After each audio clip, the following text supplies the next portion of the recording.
পারছে না, ভাঙড়কে প্রোটেকশন দিতে পারছে না, আরজিকরকে প্রোটেকশন দিতে পারছে না, শিয়ালদাকে প্রোটেকশন দিতে পারছে না, বালিগঞ্জকে প্রোটেকশন দিতে পারছে না, ওদিকে আপনার টালিগঞ্জকে প্রোটেকশন দিতে পারছে না, গড়িয়াকে প্রোটেকশন দিতে পারছে না, মিঠাপুরুষকে প্রোটেকশন দিতে পারছে না। মানে টোটাল কলকাতা পুলিশের আওতায় এই যে নওশাদ সিদ্দিকীকে বারে বারে মামলা দিয়ে বারে বারে কোর্টে ডেকে নিয়ে আসে কেন? যাতে তার বেশিরভাগ সময়টা আপনার এই কোর্টে কাটে। ঠিক আছে, আপনি এটা দেখেছেন, ঠিকই আছে যে বাঙ্কা, আমিও দেখেছি এটা, যে বাঙ্কার মাটি তো তৈরি হয়েছে, কিছু লোক ওখানে স্থানীয়রা তারা মুখে কুলু বেঁধেছে, তারা কোনো কথা বলছে না। আপনি আগে এটা ভালো করে তদন্ত করুন, ওই এলাকায় যান, গিয়ে দেখুন যে এই বাংকাররা কারা তৈরি করেছে। এরা কি ওই বাংলাদেশ থেকে যেটা ওই চোরাচালানকারী বা গুরু পাচারকারী তারা তৈরি করেছে, উগ্রপন্থী তারা যারা নিজেকে মনে বলে তারা তৈরি করেছে, না ওখানকার লোকাল লোকেরাই এটা তৈরি করেছে? কারণ তারা দিয়ে মুখে কুলু বেঁধেছে। আজকে আমার বাড়ির পাশে যদি কেউ গোডাউন করে বা যদি মাটি করে, তাহলে আমি জানতে পারবো না? আমার বাড়ির পাশে মাটি হচ্ছে আমি জানতে পারবো না? কোন হতে পারে? আর সেই জমির যে মালিক সে কি বলছে, আপনি তার বাড়িটা শুনুন ভালো করে। সে বলছে যে এই জমি হচ্ছে শরিকি জমি। তাহলে তার জমি যে কতজন ভাগ সে নিজে জানে না, এবং সেই জমিতে কাজ হচ্ছে সেটাতে জানে না। তার শরিকি মানে তার ভাই বোনেরা হচ্ছে তার শরিক। তার ভাই বোনেরা যদি কোনো বাংকার তৈরি করে বা তারা যদি কাউকে লিজে দেয় যে তুমি এখানে বাংকার তৈরি করো, তা সে জানতে পারছে না? সবই জানে, সবই জেনে মুখ বন্ধ করে আছে। মানে সেখানকার লোকেরা নিজেদের স্বার্থে এই জিনিসটা করছে। আগে প্রশাসনকে এটা বুঝতে হবে যে এটা তো বিএসএফ এর আন্ডারে নয়, বিএসএফ এর আন্ডারে ওই যে বাংকার যেটা হয়েছে সেটা বিএসএফ দেখবে, ভালো কথা। কিন্তু ওখানকার যারা বসতি স্থাপন করেছে, যারা ওখানকার পার্মানেন্ট রেসিডেন্ট, যারা মানে গ্রামবাসী, তারা তো সরকারের আন্ডারে। তাদেরকে ভোটার কার্ড, আধার কার্ড, প্যান কার্ড সবই তো সরকার দেয়। তারা যে কন্যাশ্রী, রূপশ্রী, যুবশ্রী বিভিন্ন রকমের পায় সেগুলো সরকার দেয়। তারা যে রেশনটা তোলে সেই রেশনটা সরকার দেয়। তাহলে যখন সরকার তাদেরকে দিচ্ছে, তাহলে সরকারের দেখার দায়িত্ব যে তারা এই ধরনের যে মানে যারা উগ্রপন্থী, যারা বাংলাদেশ থেকে ছুটে এসে তাদেরকে যে সাহায্য করতে বাংকার তৈরি করতে, তা সরকার কেন, প্রশাসন কেন, পুলিশ কেন কিছু করছে না? পুলিশ কেন চুপচাপ বসে আছে? একটা সময়ের জন্য আপনি দেখেছেন কোনো পুলিশ ওই এলাকায় গেছে, জিজ্ঞেস করে যে প্রত্যেক বাড়ি বাড়ি যে কারা এখানে বাড়ি থেকে এসছে? তারা নদিয়ার মতো এলাকায় যেখানে যদি একটা জালাদাকার তৈরি হয়, আজকে দেখছি বারাসাতে একটা জালাদাকার তৈরি করে নিয়েছে, একটা ব্যবসাগুলো ধরা পড়েছে। এরকম তো পুরো পশ্চিমবাংলা জুড়ে কত জায়গা আছে যেখানে প্রতিদিন জালাদার card, voter card, PAN card তৈরি হচ্ছে। সেটা কার দায়িত্ব? সেটা কি বিএসএফ এর দায়িত্ব? বিএসএফ এর দায়িত্ব আমি মানছি যে বিএসএফ এর ওই যে বাংকা করেছে সেটাকে বিএসএফ বার করে আসল যারা করে তাদেরকে ধরবে, কিন্তু ধরে কোথায় নিয়ে যাবে? ধরে তো এদের পুলিশের কাজে হ্যান্ড ওভার করবে, পুলিশ তাকে নিয়ে যাবে কোর্টে, কোর্টে তার বিচার হবে।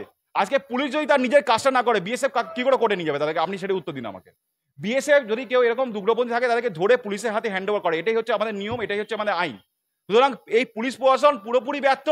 তারা কোনোভাবে যে এই যে আমাদের রাজ্য যে এই মুহূর্তে অসুরক্ষিত অবস্থা আছে সেটা তারা বুঝেও কিছু হচ্ছে না, মানে হাত গুটিয়ে বসে আছে। তারা দিদিমণি অপেক্ষা করছে কখন দিদিমণি নবান্ন থেকে বলবে তখন আমি করবো।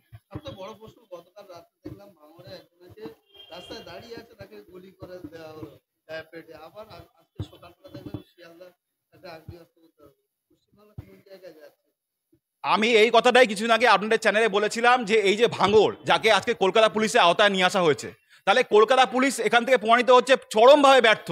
কলকাতা পুলিশের আওতায় ভাঙড় এসেও ভাঙড়কে কলকাতা পুলিশ প্রোটেকশন দিতে পারছে না, ভাঙড়কে প্রোটেকশন দিতে পারছে না, আরজিকরকে প্রোটেকশন দিতে পারছে না, শিয়ালদাকে প্রোটেকশন দিতে পারছে না, বালিগঞ্জকে প্রোটেকশন দিতে পারছে না, ওদিকে আপনার টালিগঞ্জকে প্রোটেকশন দিতে পারছে না, গড়িয়াকে প্রোটেকশন দিতে পারছে না, মিঠাপুরুষকে প্রোটেকশন দিতে পারছে না। মানে টোটাল কলকাতা পুলিশের আওতায় যে কটা পুরো এলাকাগুলো আছে সমস্ত জায়গায় কলকাতা পুলিশ ব্যর্থ। কলকাতা পুলিশ জঙ্গি দমনে ব্যর্থ, জঙ্গিদেরকে খুঁজে খুঁজে বার করতে ব্যর্থ, এবং বিএসএফ বর্ডারটাকে সিল করার চেষ্টা করছে। কিন্তু রাজ্য সরকার যদি তাদের সাহায্য না করে তাহলে কোনোভাবেই বিএসএফ সেই কাজটা করতে পারবে না। তবুও দিদিমণি বলেছেন যে বিএসএফ যেটা করছে করুক, আপনারা গ্রামবাসী তাদেরকে কোনোভাবে সাহায্য করবেন না, ঝামেলা সৃষ্টি করবেন না, এবং ওখান ওই পার থেকে যদি কেউ কোনো কটূক্তি করে আপনারা মানে ওখানে তেড়ে যাবেন না, আপনারা চুপ করে বলে তখন বিএসএফ ছেড়ে দিন। তাহলে এই জিনিসটা যে এখন করছে, আজ থেকে যখন আপনি 2011 সালে যখন ক্ষমতায় এসেছেন তখন থেকে কেন এটা করেননি?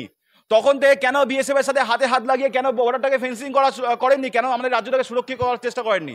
যদি করতেন তাহলে এই যে চোরাচালানকারী, এই যে যারা আজকে উগ্রপন্থীরা এখানে এসে জাল আধার কার্ড, ভোটার কার্ড তৈরি করে আজকে এইসব নাশকতামূলক কাজকর্ম করছে, একে মার্ডার করছে, তাকে মার্ডার করছে, গুলি করছে, আজকে সাইফ আলী খানের বাড়িতে ঢুকে গিয়ে তাকে ছুরি আঘাত করছে, এই জিনিসগুলো হতো না? সেটাই তো আমি বলছি, যাদের দিদিমণি এই প্রায় 14 বছর ধরে পুরোপুরি ব্যর্থ। তার সরকার শুধুমাত্র দুর্নীতিতে, মানে দুর্নীতি প্রকল্পে তার সরকার হচ্ছে সবার আগে, মানে 1 নম্বর সার্টিফিকেট।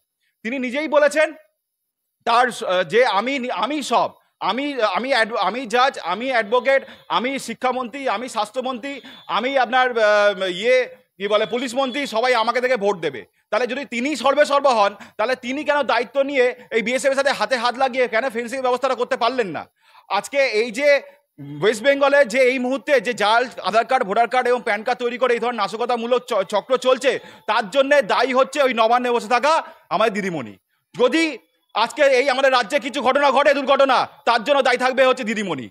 সবাই মানুষ আজকে দিদিমণিকে বলছে যে আপনি গদিচ্যুত হন, আপনি আরজি করে মেয়েটার সুরক্ষা দিতে ব্যর্থ, আপনার পুলিশ তার ব্যর্থ, আপনি তার বিচার করেননি, আপনি আসল খুনিকে সাইডে রেখে দিয়ে আপনি একটা নিরীহকে ফাঁসিতে ঝোলানোর জন্য উঠে পড়ে লেগেছেন। আপনি তাই জন্য অভয়ের বাবা মা বলছে আপনি গদি ছাড়ুন, এবং তার সাথে মানুষেরা বলছে যে আপনি গদি ছাড়ুন, অন্য কাউকে সুযোগ দিন যাতে সে ভালো কিছু করতে পারে।